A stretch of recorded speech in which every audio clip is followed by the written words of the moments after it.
ખાઈને રજૂઆત કેમ નહીં કરતા? આટલું બધું થાય એમ અહીંથી કોઈ જાગૃત ફોન કરે એટલે અધિકારી સીધો કનન માફિયાને ફોન આપી દે, આ નંબર આપી દે એટલે સીધો તોય ધમકી આવે. એની બાજુ તો જુઓ, આ બધું હોપી દીધું છે એમને, અમારે હોપી દીધું છે. અમારી મિલકતની અમારી મિલકત શું કરી? શું કરી અમારી બધી?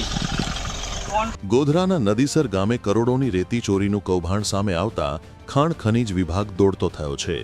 જો કે ઘટના સ્થળે પહોંચેલી ટીમનો સ્થાનિકોએ ઉધોડો લઈ નાખ્યો. સ્થાનિકોએ ખનીજ માફિયા અને ખાણ ખનીજ વિભાગની મિલીભગત હોવાનો આક્ષેપ લગાવ્યો હતો.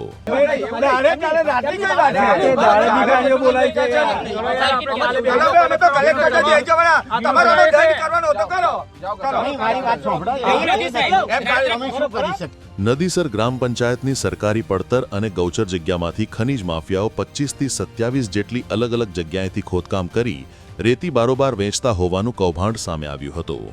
જ્યાં સ્થાનિકો અને ગ્રામ પંચાયતે અનેક વખત જિલ્લા કલેક્ટર અને પ્રાંત અધિકારીને લેખિત રજૂઆત અને ખનીજ વિભાગને તો કોલ કરીને જાણ કરી હોવા છતાં કોઈ કાર્યવાહી નહોતી હાથ ધરવામાં આવી.